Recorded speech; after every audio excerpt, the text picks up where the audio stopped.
me o ye papa bibi e kokama oh man de o kwa wa de jira entie na mu na and all them fine. Well, Chelsea and some no. There's been news I go around say Chelsea na ansha ya beti Pipija winu kakra mama. Okay. Yeah, is them.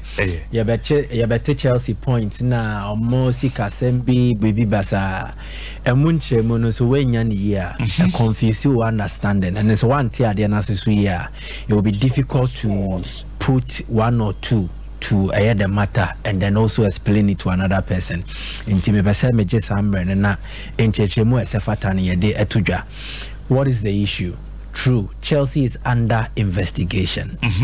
Starting with the Premier League. The Premier League examine Chelsea financial records from 2012 to 2019, meaning a folly under the regime of former owner Roman Abramovich. Now, Abramovich never Chelsea, he came on board in 2003. Now, the boy said Chelsea Boboko no obepeja adia kosro na ye bought clubs I can see or more England and even Europe dia Chelsea so beka ho na clubs ni na dia no mo ye e wasa wojim crew akese.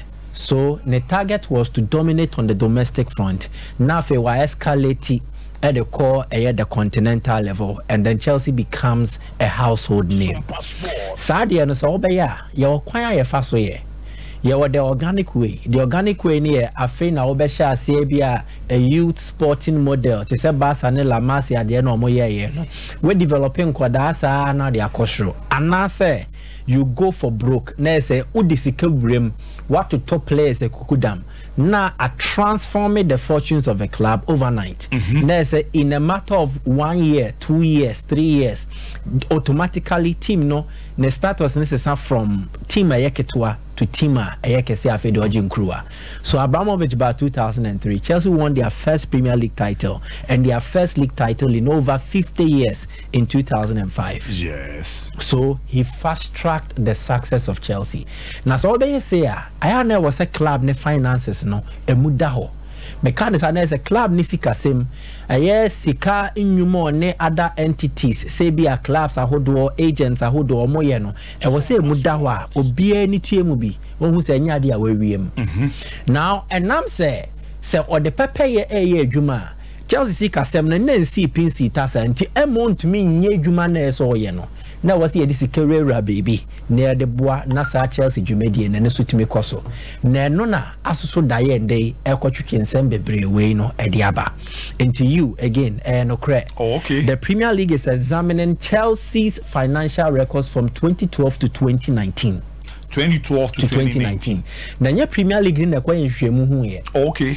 Bra ye ton Chelsea no under the new ownership and that Todd Bowley and any executives and any partners or discover say there is a incomplete financial information Chelsea as a club was submitted year after year within that period the Premier League you can't decide it's a club would be no and was with the account Ekoja Premier League ne other bodies or motion football so send your pay almost so sika sembia demoa and ya de asotribia e was here the amount. Now Chelsea submitted these accounts or information be free ye sika bi o man capture enti na is o mutini montene omo now oye new owner na urban so who will be say ya e was so yi o ma sutre said ye be ya dachi bi e man be create problem mfama no enti they voluntarily omu free omu pem and omu catch Premier League say ni ye huntomo hwehwem. So the Premier League's investigation based on the request of the new Chelsea owners. And yes, the Premier League na kwahwehwe and not Chelsea. One clarification here. 2, the FA is also investigating Chelsea based on this same request na new ownership. 3, UEFA is also investigating Chelsea. But UEFA there no neshisha say ontimi nya investigations are backdated beyond 3 years and not 3 years or more. Oh, okay. And UEFA wan twe asem ni mo tenten bia do ye ne say Sadia ye fine Chelsea £8.6 million. So that was the arrangement in Tishishaye wo hono. Now how did we come to this? Diabani Nama the Guardian Aqua found report Diabano. You be a friend of the Cyprus confidential files. Cyprus confidential files, no, Jumedia, the ICIJ, International Consortium of Investigative Journalists. Omo Jumedi, Omo ye report to be. True report, they paid for certain documents.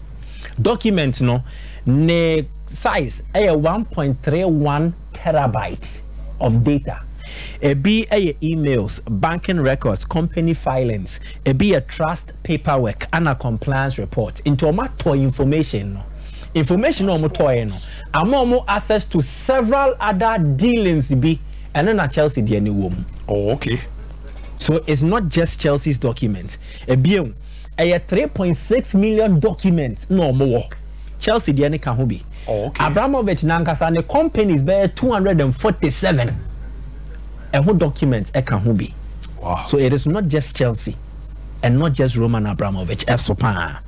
Now through this information who say Jumedia Chelsea dear within a certain period no Omarium nese sikasem mutuetu anyway no Chelsea di bi fa chire baby a sane be ya Chelsea ni sika o sika e was otimi spending and the sika any so otimi spending enti every year bia ne fa ne say Chelsea spending limit ni 100 million pounds Chelsea are spending money to 100 million but opeso di sika ya de into the coffee chile baby no de akoye eno no ma hwehwe mo mehu and they use these offshore accounts no mo de transactions we know. What is an offshore account? Meme wa Ghana na me be account we be a yemfa ne say Mali and na me be account for South Africa. It is an offshore account. Ideally enya de boni. But most of these offshore accounts are used for some of these underhand dealings. There are reasons why wealthy people omo sika omo companies omo be offshore accounts, and particularly in Cyprus or no you will be a friend say a DTA. Good. DTA near double taxation. Cyprus has signed a double taxation treaty with over 25 countries. Until tax for import and export, especially when you are dealing with a Cyprus-based company, and now company or a Cyprus account. Oh, okay. Into companies in the US, UK, France, Germany, Turkey, and most of these areas are economic businesses and transactions. So, omo Cyprus accounts were hodada, so they deal with each other easily. So, who could be offshore account with Cyprus? You can do international trade, enhanced. Unya any challenge. And ya fena nipa no wa China. Oko send this kind was all converted. Ye na endili was Cyprus wana.